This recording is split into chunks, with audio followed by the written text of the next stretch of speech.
Hello, everyone. I am ridiculously late, primarily because it's been not the greatest week by far. Definitely, my spirits are extremely low, and so I need to try to find inner strength to pep myself up. As you can even see, I even pinned my hair back. Like I'm just in it's been one of those days. So I still need to do the keto coffee. Should have done it way earlier, but here's the thing. I have a deadline that I am, and next week every school is back for me. So I will be working from 8 a.m. till 3 p.m. with very little breaks Monday through Thursday, and from 12:30 to 3, so on Friday. So I am back at it, and that's going to be my schedule for at least 6 weeks. And for 6 weeks. It's going to be a long 6 weeks.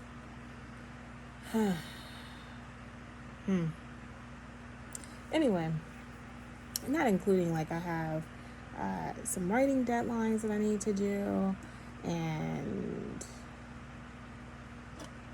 just like I have some edits that I need to deal with. I mean, I'm just getting hit hard. So I will be staying up pretty late. So that's why I feel comfortable with doing my keto coffee. As you can see, I am back to making it with my frother. I highly suggest, like, maybe if you get this frother,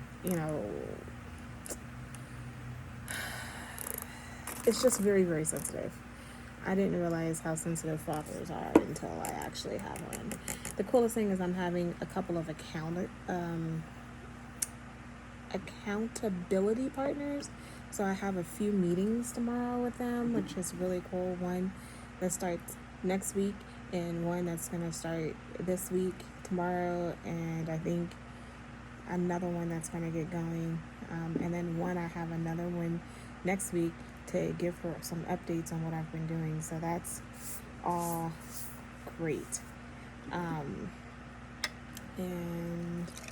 so here, and in higher ed right now, we are having so many hiring freezes if you're faculty, which I find it very strange that faculty is experiencing all these hiring freezes, but administration is not.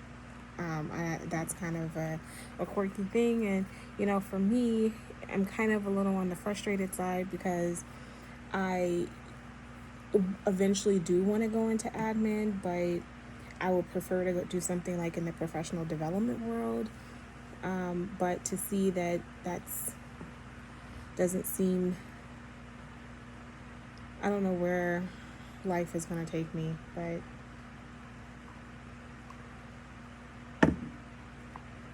seems like that's not what people are interested in hiring right now. So we'll see. I can't believe I didn't mention this before, but I love Clinique too. I've tried a lot of their products, and I just rest on they call it clarifying lotion, and I do the dry combination, and it is another toner. Now, show it again. Why am I showing this is because Macy's is having this. I've never seen a sale like this. This bottle comes in, there's a really small bottle, there's this bottle, then there's another size bottle, and then there's like this huge bottle, right? And so not this size, because this size is like $20, $22. There's another size, and for the larger size, this was like 16 actually. And then the other one is a little bit bigger. Anyway, for the bigger size, they're having this huge sale where the price of just that bigger size, you get a whole set of like a whole 7-piece face set, plus your free gift, plus your mask. I cannot wait to show you all that I got for like 70 something dollars with tax, like $80. I am so stunned. And so Macy's is having this unbelievable sale for Clinique that I think is just it's really demonstrating that sales must be in the crapola for them to be kind of giving away all of this. I'm actually using this Green Goddess CBD oil, so that's why my face is so shiny. And I mean, I do actually think it's pretty cool. I used clearly too much, but that's okay. It feels good. Oh, one more thing. So this is from Avon. It's just a sample. I have a few samples. Some of you have reached out, which is really cool. My daughter, I got a couple samples of their toothpaste to see because my daughter needs to mature now and get out of the kitty toothpaste, and so, but I need something that doesn't taste terrible, and will encourage her to kind of use toothpaste, right? And so the tester for the Himalaya Pinksalt toothpaste from Avon was a hit, and she loved it. It's floral mint, and this is the largest size they have, and I think it's kind of cool that it's a pump for toothpaste. So see how that goes. Highly really encourage you to try it. I think it's, I mean, this was the largest bottle and it's like $10. Can't imagine how long this is gonna last, especially if you just brush your teeth twice a day. It's gonna last forever. And they spend time at grandma's house, so I bought one for grandma's house just so it could be a complete level of mix here. Okay, so that's that. Anything else I wanted to as review? Oh, by the way, I want you to realize that today is a Super Reds Day. My wild cherry mix. Again, this is part of, my routine for Super Reds, Super Greens, which I need to place an order because I'm running low. So hope you come along this journey with me as well. So definitely let me know, like, if you're interested in going along with this journey with me. There's a few things that I want to touch upon.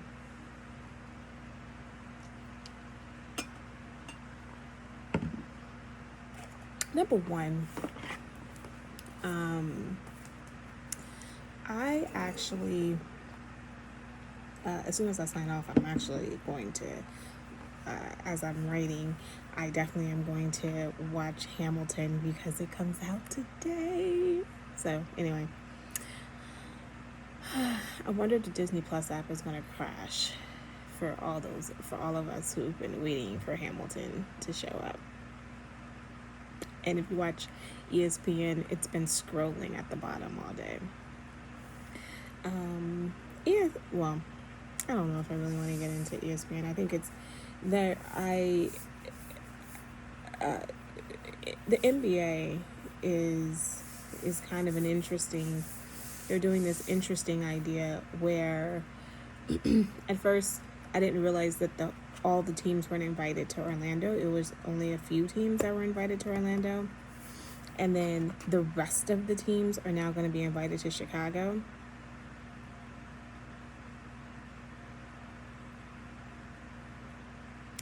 That's how I feel about it. I mean, there's a ton of jokes online or on Twitter about this proposal. Here's the thing. They've already had, there have been people with soccer that are in Orlando at Disney. I guess the Disney resort is doing it for a lot of different sports, and there's already people in soccer who half the team is tested, so then they stop practice. There've already been a couple of teams for the NBA who's been having practice, who's been tested, and quite a few.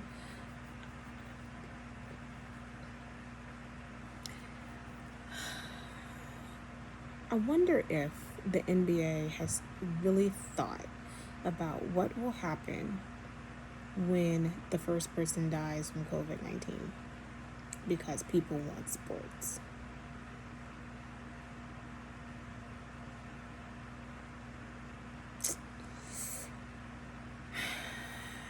I mean, the PR from the MLB that's coming back, the NBA, soccer.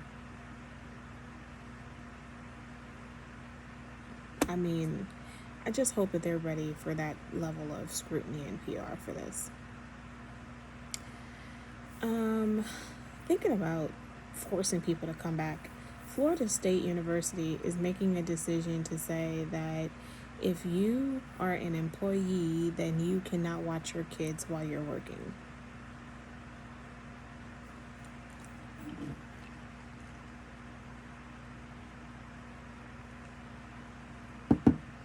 So, what happens if everyone takes family leave? I mean, so you essentially saying single people or people like, they're like, well, we have childcare available on the campus. Your childcare on the campus is now filled. And what are we doing about COVID-19, social distancing? Like, I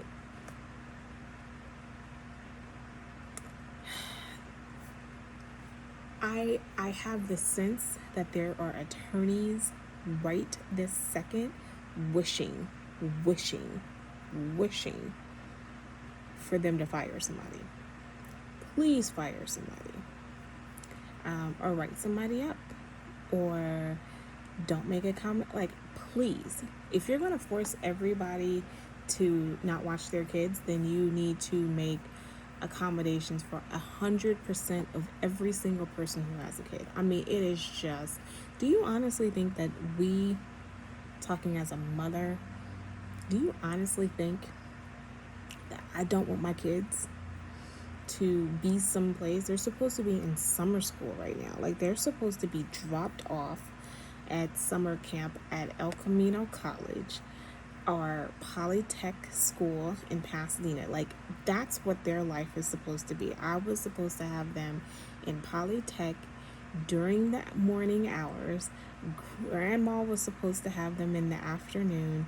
And then my life was going to be teaching and relaxing in the middle of breaks from 7:30 in the morning all the way until 3 p.m. That was supposed to be my life. Do you honestly think it is my heartfelt desire that I love for them to be here at the house while I'm working? Like, come on. Florida State, like,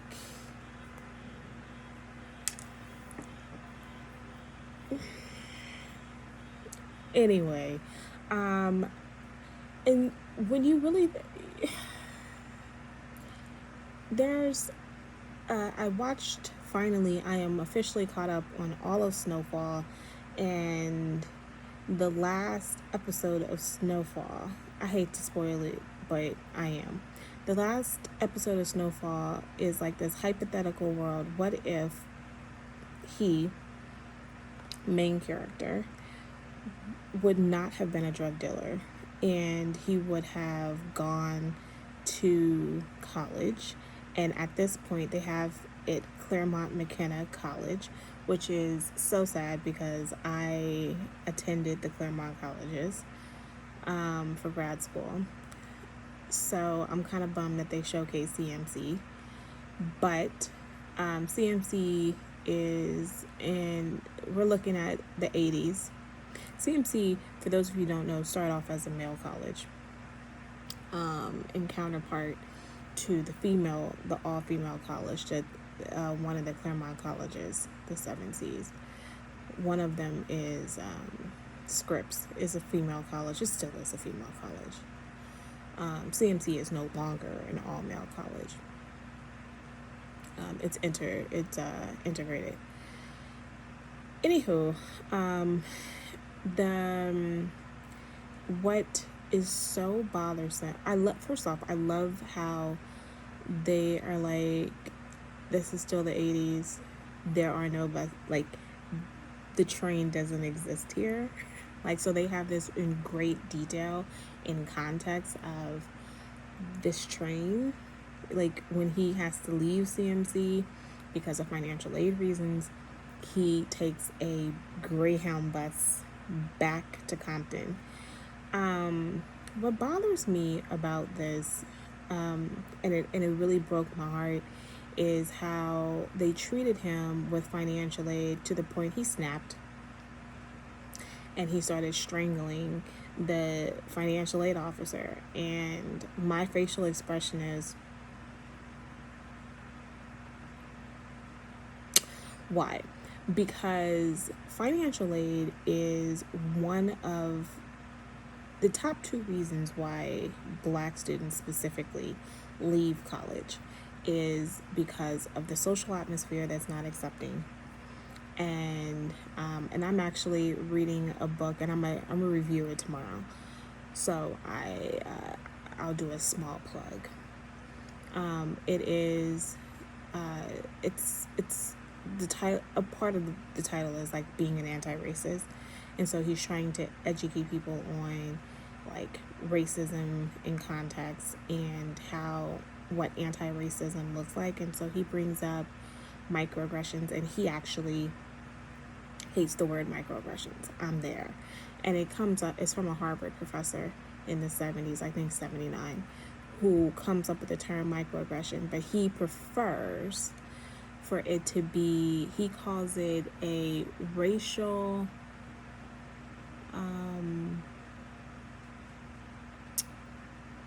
it's not tragedy, but it's like he calls it a racial, I'm trying to think of the word, I don't want to get the book on. Like I said, I'll review it tomorrow. He calls it like a racial trauma, like it's a racial traumatic event. And I agree. And the racial traumatic event is how people in higher education speak to Black folks. It is absolutely rude. And when he says that maybe this place isn't for you, it's not for you, because even if financial aid does come through for you, if you can't afford it, then maybe you should be just saving. You're just saving a spot for somebody who can't afford it. And so maybe this place isn't for you. It's $7,800 that he needs to come up with in 48 hours, or he has to leave school. And they had an actual eviction notice on the dorm room door, which I have never seen, but and then he's like, if I drop my classes right now, I'm going to get absent. He's all, okay. It's like, this is my life. And the guy's like, okay. And the lack of sympathy, the lack of empathy. So reason number 2 why Black students drop out. Number 1, like I said, how people treat people. The second reason for them dropping out is how people treat people in the social setting and not fitting in, and they go out of their way to make you realize that you don't belong. And then number 2, so it's all these little bitty incidents that they consider little bitty, but it's big to you, and it's a reminder that you are not in a place that sees you besides your color. Second is the high number of contact. If you have a high level of contact with financial aid, then you are much more likely to drop out. And I mean, I saw it. as a student in college, and my level of empathy and my level of just, so when I watched this show, the first 20 minutes, it just broke my heart, because this is so many people's stories, and it may not have been the financial aid office.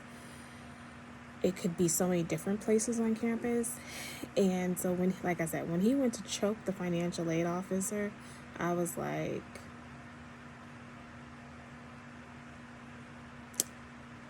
look, there are a lot of students who are on the brink of wanting to choke somebody out. So,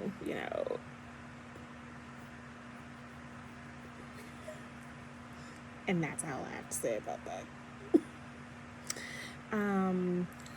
Last but not least, there is a book called Herbie by Richard Cohen, and he is an interesting person.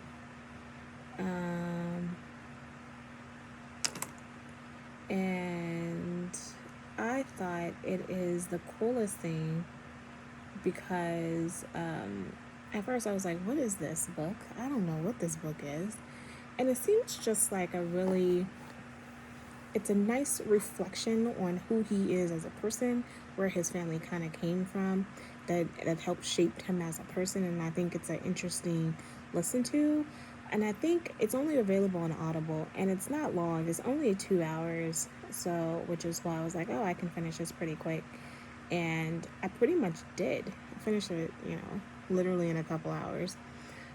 And so, just on the way from driving to my mom's house and driving home, and then while I do the dishes and then walking the dog, I just listen to it, and I'm done in 2 hours. Like, I can't believe what I do, that all of that takes 2 hours. Like, I think that boggles my mind even more, that how much time goes by in just, and I think part of this is trying to maximize the amount of time that takes place, because really, I go to sleep like 3-4 o'clock in the morning, get up, and it's only a few hours before it's noon, and then by the time it's noon, it's look up, it's dinner time. I mean, I have concluded in this COVID-19 world that I went to college with the mindset of not being a house person. Like, my temperament, my demeanor, my everything is not to be a domestic.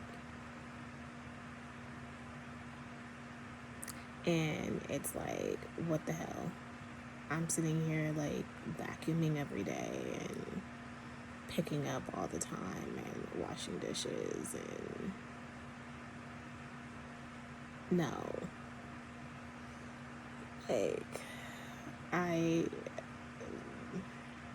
not about this life. So, like, I need